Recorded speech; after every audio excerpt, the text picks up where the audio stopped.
Hallo liebe Schrauberfans, heute wollen wir euch zeigen, wie man Öl wechselt. Einen Ölwechsel muss man einmal im Jahr durchführen oder ca. alle 15.000 Kilometer, je nach Hersteller. Oder bei modernen Autos, wenn die Anzeige leuchtet.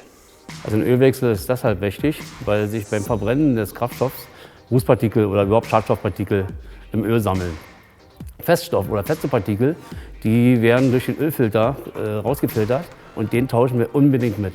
Wichtig wäre auch, die Ablassschraube mitzutauschen, weil der Dichtring, der unten dran ist, sich auch verschleißt. Wir machen den Ölwechsel heute an einem VW Polo. Dafür empfehle ich euch Castrol Edge 5W30 mit spezieller VW-Freigabe, einen Mannfilter und natürlich braucht man noch eine Ölablassschraube. Alles zu bekommen bei uns im Onlineshop www.kfzteile24.de.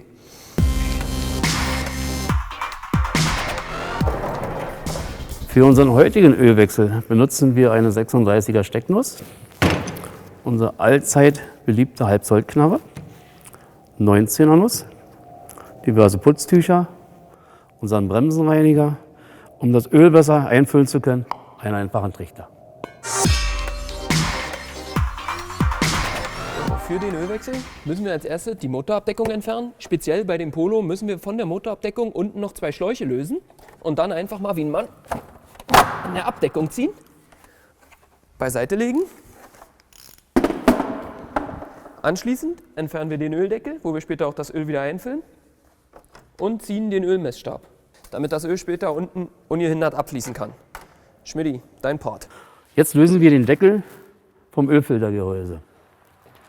Nicht wundern, ist manchmal ziemlich kraftaufwendig. Der saugt sich nämlich in der Zeit fest.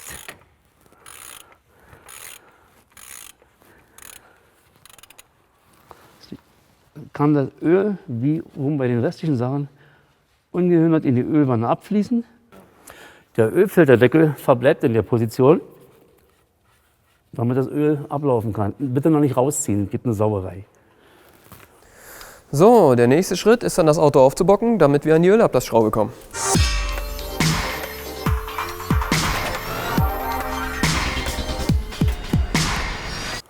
So, wir befinden uns jetzt unter dem Motor.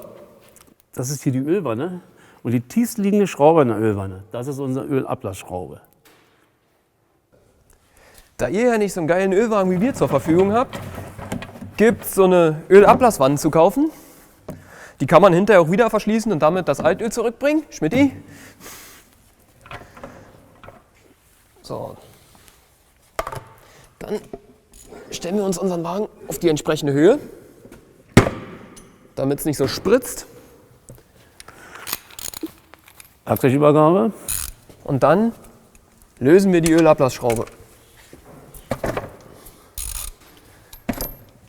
Dabei muss man nichts beachten, außer dass einem das Öl nicht über die Finger läuft und man hinterher aussieht wie ein Schwein. Und das Altöl kippt ihr bitte nicht einfach in die Natur, sondern bringt es zu dem Händler zurück, wo ihr das neue Öl gekauft habt, denn der ist verpflichtet, das Altöl zurückzunehmen. Wir tauschen die Ölablassschrauben, weil die Dichtung nicht mehr hundertprozentig garantiert ist. Die neue Schraube hat eine neue und vor allen Dingen, wie ihr seht, etwas breitere Dichtung. Die Gewährleistung ist einfach größer, dass die Sache dicht wird und nicht das Öl auf der Straße rumtropft nachher eines Tages. Man nimmt die einfach neu. Fertig. So, los geht's. So, wir setzen die neue Ölschraube einfach wieder ein. Vorsichtig, sauber, trocken ansetzen. Nicht verkanten.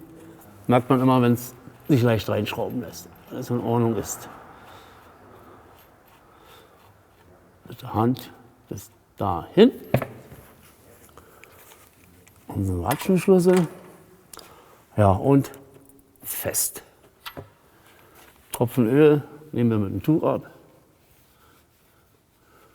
Und so sind wir unter dem Fahrzeug schon fertig. So, als nächster Schritt folgt Ölwagen beiseite und Fahrzeug wieder abbocken.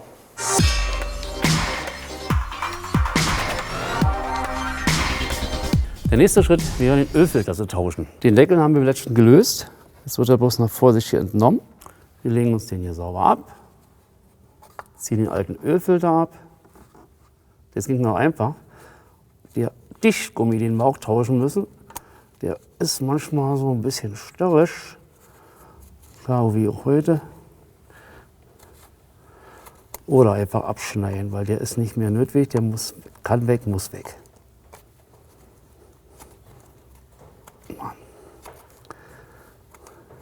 Schrauben Sie drunter oder irgendwie so. Jetzt da habe ich ihn. So, wir tauschen den Ring. Wichtig ist dabei, dass dieser Ring genau in dieser Nut drin liegt. Nicht auf dem Gewinde oder neben, sonst hat er nämlich seinen Sinn nicht erfüllt. Schauen wir mal. Wunderbar. Der Dichtling liegt jetzt in der Nut drin. Wir nehmen den neuen Filter. Bei dem Fall ist es völlig egal. Ohne Schrift, mit Schrift, spielt keine Rolle. Aufsetzen. Genau. So fest ist. Und kommt wieder zum Ölfiltergehäuse zurück.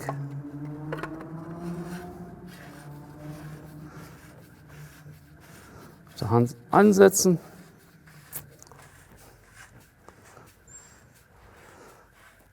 Und der Deckel wird mit 25 Newtonmeter festgezogen. Bei den meisten Deckeln steht es auch auf dem Deckel drauf.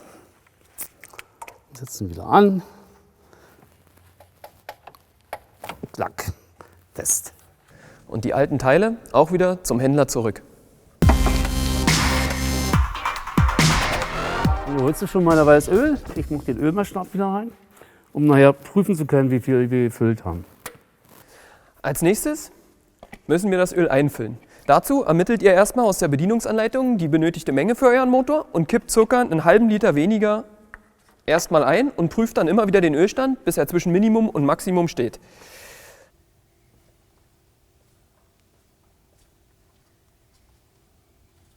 So, wir überprüfen nochmal den Ölstand, indem wir unseren Ölmessstab ziehen.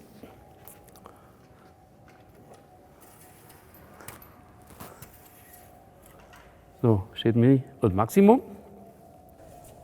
Nun starten wir das Auto, damit sich unser Öl im Filter und im Motor verteilt, und anschließend kontrollieren wir wieder den Ölstand.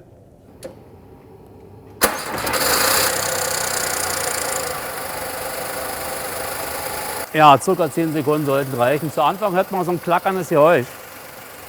Die Ölsäule, der Öl muss sich erstmal in alle Aggregate verteilen. Wenn das Geräusch weg ist, kann der Motor aus.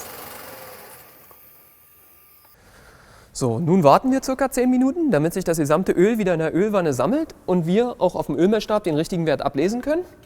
Schmidti, bitte mal gucken. Ja. Vorher wieder reinigen und jetzt messen. Wir sind unter Mini, das heißt, wir müssen noch etwas nachfüllen.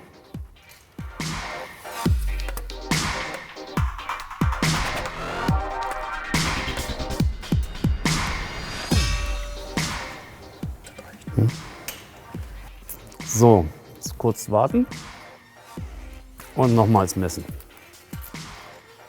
Trocken.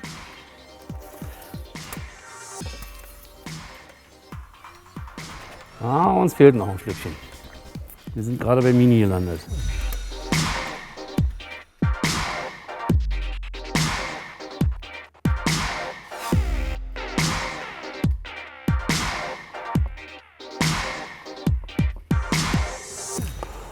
So, kurz warten. Trocken.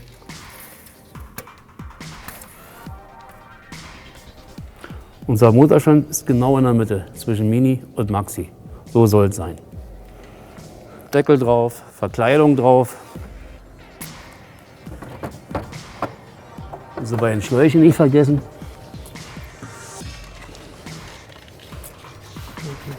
Gut.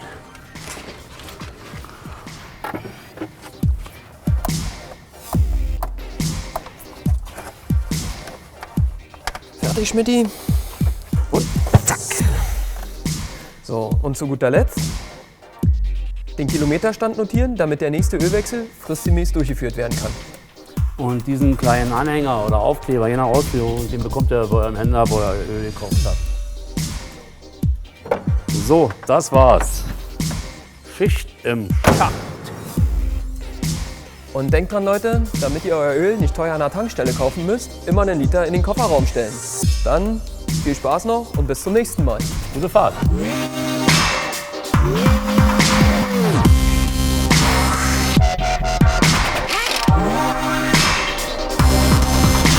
Ihr wollt noch mehr Tutorials? Dann klickt hier oder hier. Eure Kommentare wie immer hier.